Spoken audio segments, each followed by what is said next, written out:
like an invitation to do whatever you want. Wunmi, I wanted to talk about your storyline in this episode because it is a doozy. There's a lot going on. How did you get into Ruby's sort of mindset here? And then how did you work with the actress playing Hillary Davenport, assuming you did, like to have this connection back and forth? To kind of access Ruby's psyche and space, mental space that she's occupying in that episode, I really had to dig deep into my feelings of rage and injustice, and I just had to search, and it's a lot of things. There were a lot of things that I kind of like pushed to the side. You bury it deep in order to just survive and like step outside of your front door. It required a lot of exploration and questioning and answering very difficult questions of myself and society and how I respond to the world. And Ruby chooses to do things differently once, magic is in her grasp. And so, there was a lot of talking with Misha about rage, the rage one feels when one can't walk around freely and can't be honest. And I have truly never been honest outside of the home in regards to racism and inequality and and what I've been subject to, and talking to Misha about that and bringing up these things that have happened to me in the past.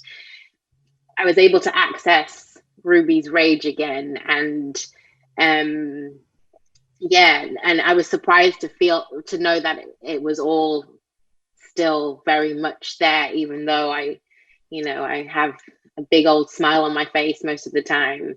I was surprised to know that it was all still really there, and a lot of things started to come back up that I had completely forgotten about. And so, we had to create a safe space on set so that, I could explore those feelings freely, honestly.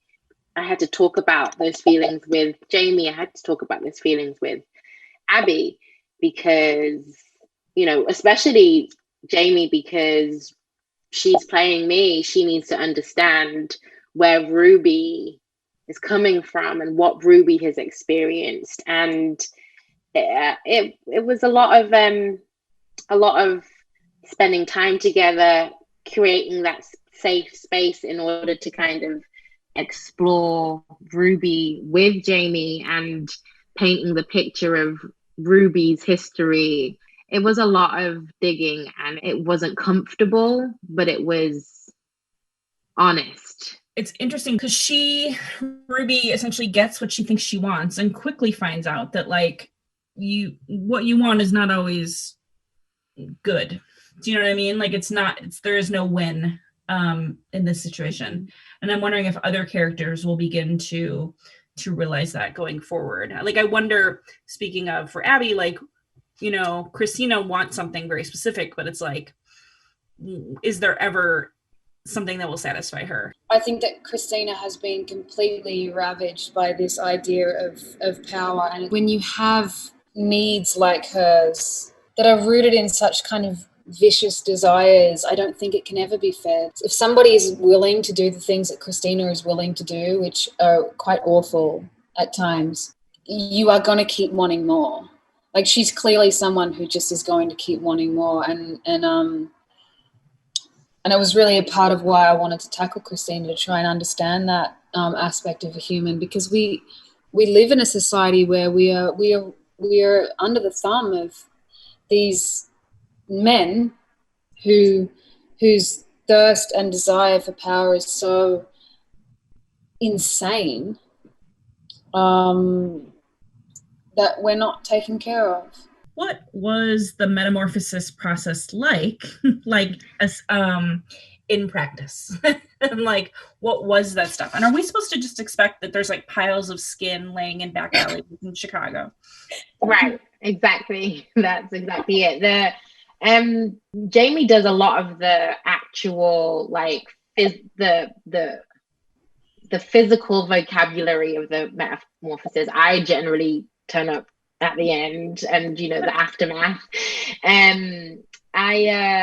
It is a lot of blood and gunk and being soaked from head to toe.